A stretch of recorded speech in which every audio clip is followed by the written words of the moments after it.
कपड़ा सिलने वालों में ही एक सिद्ध पुरुष थे राजधानी दिल्ली में, परमेष्ठी दर्जी।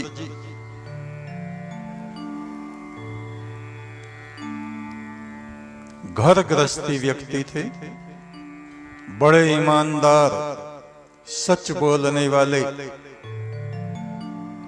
कभी भी झूठ नहीं बोलते थे।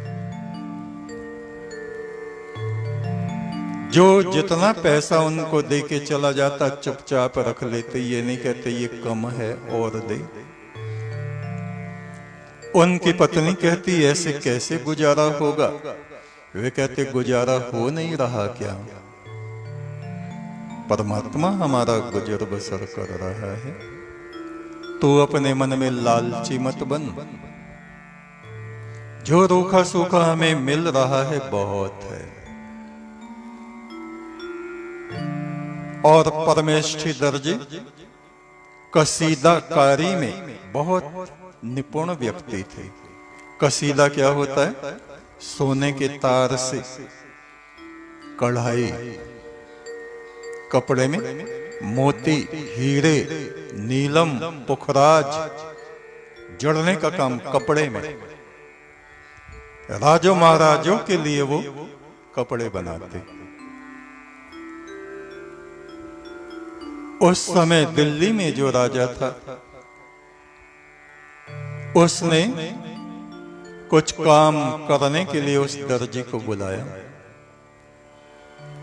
अपने राजमहल में बुलाया, कहा देखो ये हीरे हैं, ये रत्न हैं, ये सोने चांदी के तार हैं, तो मैं हमारे लिए 2 सुंदर तकिए बनाने हैं। कहा जी ठीक है।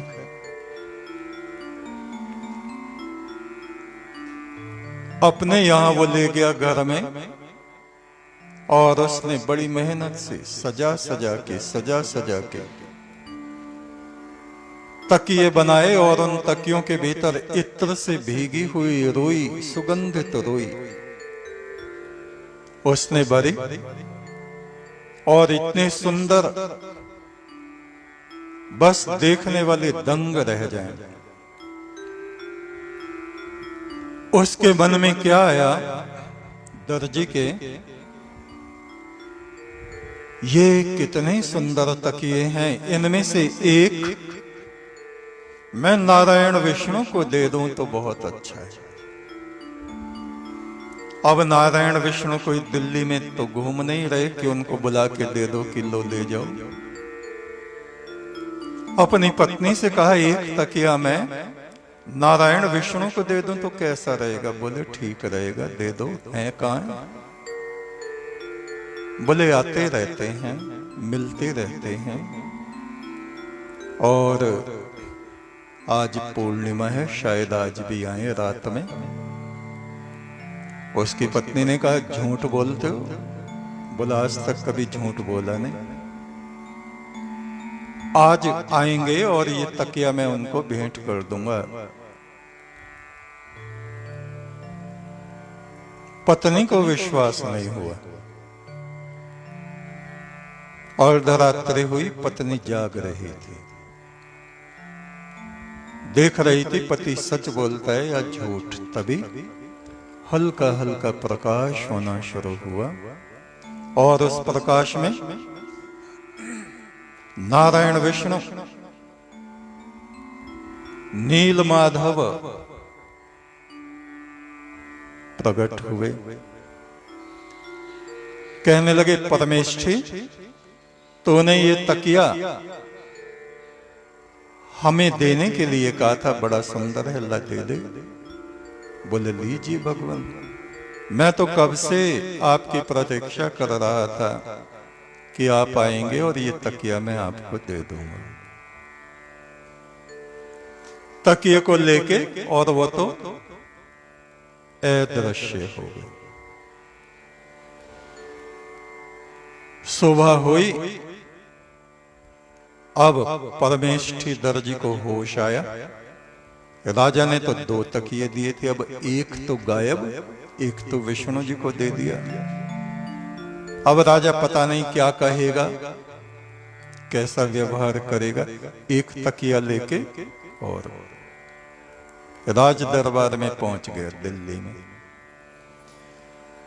महाराज की जय हो, लीजिए तकिया। कहा ये तो एक है, इसके साथ का दूसरा कहाँ है? सिंहासन पे एक तरफ ये और एक तरफ दूसरा रखना है। कहा क्षमा करें महाराज, मैंने आपसे बिना पूछे वो तकिया नारायण विष्णु को दे दिया। बोले झूठ बोलते हो? कहा जीवन में मैंने आज तक झूठ नहीं बोला। बोले तूने कहां से दे दिया? क्या नारायण विष्णु ऐसी घूमते फिरते हैं? बोले आप मेरी बात पे विश्वास करें। उसकी पत्नी भी आई थी, उसने कहा महाराज ये मेरा पति बिल्कुल सही कहता है, मैंने अपनी आंखों से देखा। कहा तुम लोग दोनों झूठे, बेईमान, लालची हो। राजा के दूसरे तकिए को तुम खपाना चाहते हो। और राजा ने क्रोधित होके उस परमेष्ठी दर्जी के साथ बड़ा दुर्व्यवहार किया, अपमानित किया। सैनिकों को कहा इसको बंदी गृह में डाल दो और वहां देखें इसका नीलमाधव इसको क्या देता है। खाने पीने को कुछ मत देना, अन्न का दाना मत देना, जल भी मत देना। और परमेष्ठी दर्जी को जेल में डाल दिया गया, भूखा प्यासा। और उसे तो वही ध्यान, कहने लगा हे मेरे मित्र नारायण, मैं पश्चाताप नहीं कर रहा हूं, किंतु एक गलती मुझसे हुई है। राजा के तकिए थे और इससे बिना पूछे अनधिकार मैंने आपको दे दी। और ये नहीं कहता कि आप तकिया वापस कर दो, वापस नहीं लूंगा, पर मुझसे कुछ गड़बड़ जरूर हुई है, उसके लिए मैं क्षमा याचना करता हूं।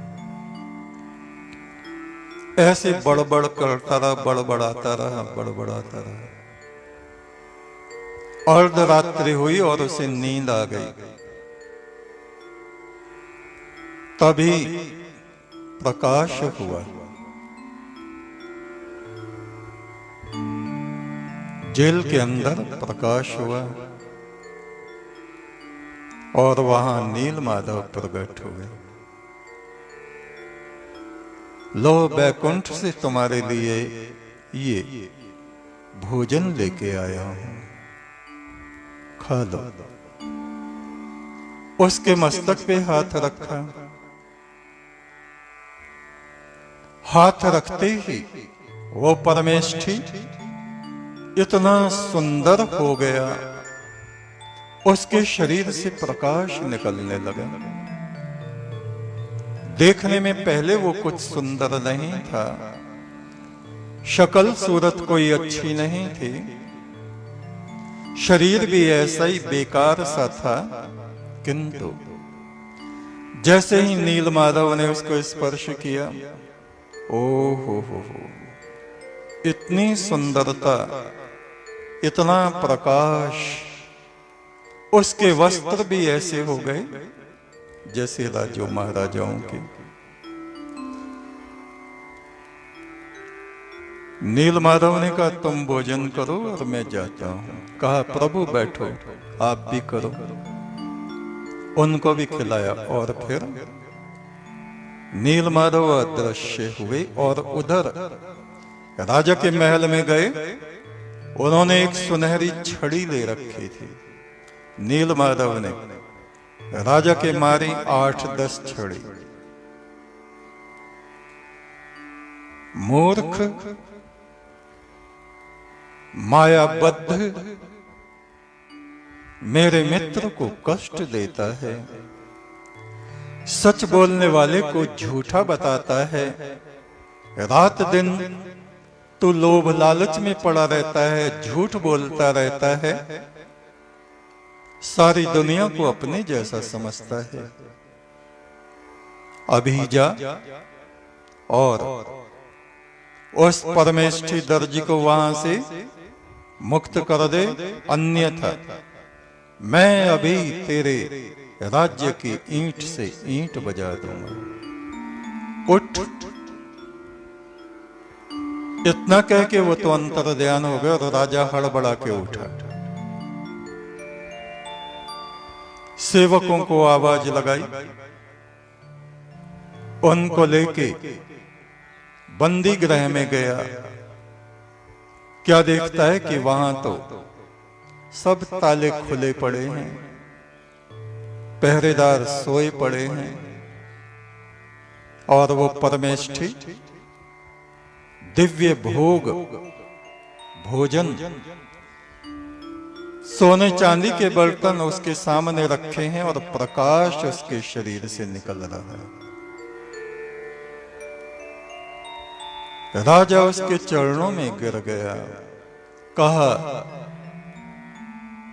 हे विष्णु मित्र, मुझे क्षमा करो, मैंने तुम्हें पहचाना नहीं, मुझे क्षमा करो, क्षमा करो, क्षमा करो।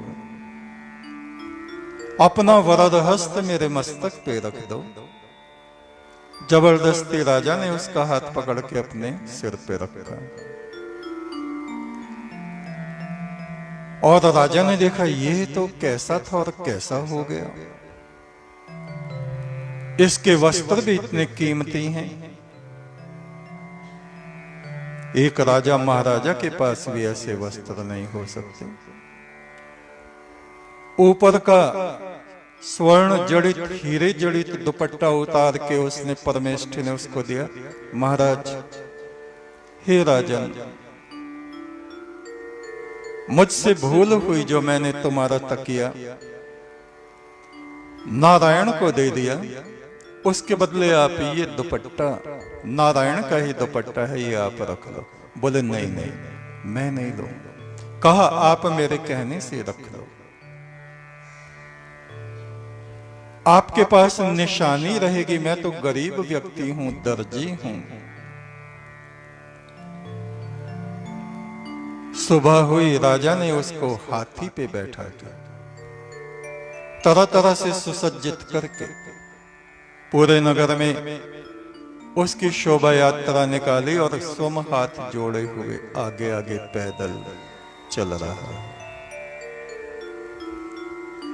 परमेष्ठी दर्जी को बड़ा संकोच हुआ, हाय ये क्या हुआ, लोग मुझे क्या कहेंगे, एक दर्जी और ऐसा बना ठना बैठा है जैसे कोई किसी देश का राजा हो। बड़ी मुश्किल से चुपचाप वो बैठा रहा, और जब वो शोभा यात्रा समाप्त हुई, अपने बहुमूल्य वस्त्र उसने दान कर दिए, ब्राह्मणों को दान कर दिए, और अपनी पत्नी को लेके वहां से चला गया। गुमनाम जीवन उसने फिर व्यतीत किया।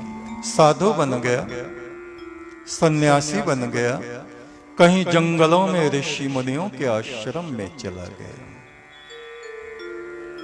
ऐसे ऐसे लोग भी हमारे भारतवर्ष में हुए हैं। ऐसी ये भारत भूमि है। स्वर्ग के देवता भी इस भूमि, इस मट्टी को अपने मस्तक से लगाते हैं।